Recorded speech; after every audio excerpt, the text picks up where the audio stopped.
All right, today we're jumping into the story of Yapahuwa, this absolutely spectacular rock fortress in Sri Lanka. Now, on paper, it was the capital of a kingdom for barely a decade. It's often just written off as this little historical footnote, but its story?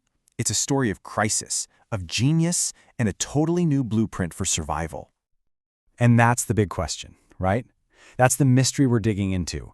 Why would anyone build something so magnificent, so incredibly strong, only for it to be completely abandoned after just 12 years? The answer, it turns out, tells you everything you need to know about the wild and dangerous world it was born into. Okay, let's set the scene here. We're talking about a super specific slice of time. From about 1272 to 1284 CE, Yapahuwa was the center of the Sinhalese world. I mean, in the grand scheme of things, that's a real flash in the pan. But if you just call it a footnote, you are totally missing the point. Yapahuwa wasn't a failure, not even close. It was actually the prototype for a new kind of kingdom, one that was hammered into shape by a national disaster and built around a whole new set of rules for how to hold on to power. So, to really get why Yapahuwa even exists, we have to go back a little bit and understand the crisis that made it necessary. This was not a time of peace and building grand monuments. It was the direct aftermath of a total collapse. So, it all kicks off in 1215. An invader named Kalinga Maga comes in and unleashes what the old chronicles call a reign of terror. He didn't just conquer the land, he went after the culture, the religion, the very heart of the great northern kingdoms. This event caused a massive shift, with people fleeing south, and it shattered a way of life that had existed for centuries. So what happened next? Power started to bubble up again, but not in those big, sprawling cities. No, it reformed in defensible spots, places like Dambadania. And this, right here, is the huge shift. This is the crucial point. The era of building these massive, open capitals, it was over. They were just too vulnerable, a total liability. The new name of the game was simple: security above all else. From now on, kings had to go to the fortress. The fortress didn't come to them. Which leads us to the one single, overwhelming reason for Yapahuwa's existence. It wasn't just another fortress. It was, for all intents and purposes, a vault. And it was built to protect one incredibly important object. And that object was the kingdom's Palladium. So what's a Palladium? Well, it's a sacred item that's more than just holy. Its possession is believed to literally guarantee the survival of the state. And most importantly, it gives the king his right to rule. It's his divine seal of approval. And there's this old belief about Sri Lanka's Sacred Tooth Relic of the Buddha that just nails it. The idea was absolute. If you have the relic, you rule the country. You lose the relic, you lose the kingdom. It is literally that simple. So, picture this. The new king, Bhuvanekabahu I, comes to power. He's got his capital at Dambadania, but he's looking over his shoulder constantly, facing threats of invasion from South India. He decides, you know what? It's just not safe enough. So he makes a cold, hard, strategic call. He moves the entire government and the priceless tooth relic to the tried and tested, super defensible rock fortress of Yapahuwa. Now, it's really easy to think of this as a king just hiding out, cowering behind big walls. But that's not what was going on here at all.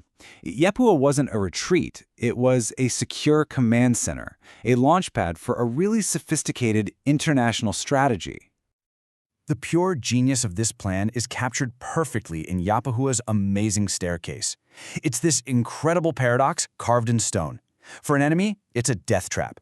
The steps are deliberately narrow, forcing an armored soldier to turn sideways, slowing them down, making them an easy target. It's a brutal choke point.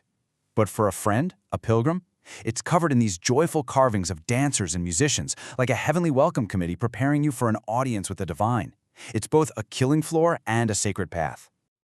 I mean, that kind of architecture tells you everything. This wasn't the creation of a scared king hiding from the world. No way. This was a king projecting confidence, projecting power, and preparing a major counteroffensive. Not with an army necessarily, but with diplomacy and trade. And we've got proof. We know that from this rock fortress, Bhuvanekabahu sent an embassy all the way to the Mamluk Sultan in Egypt. He was playing a bigger game. He was trying to leapfrog his enemies in South India to build new alliances and trade deals with other major players across the Indian Ocean. He was using security as a tool to project power outward.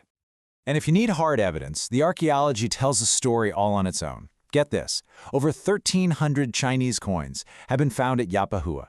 That is the largest single collection of them found anywhere in Sri Lanka. This wasn't some isolated backwater. It was a plugged-in international hub with direct links to the economic superpower of the time.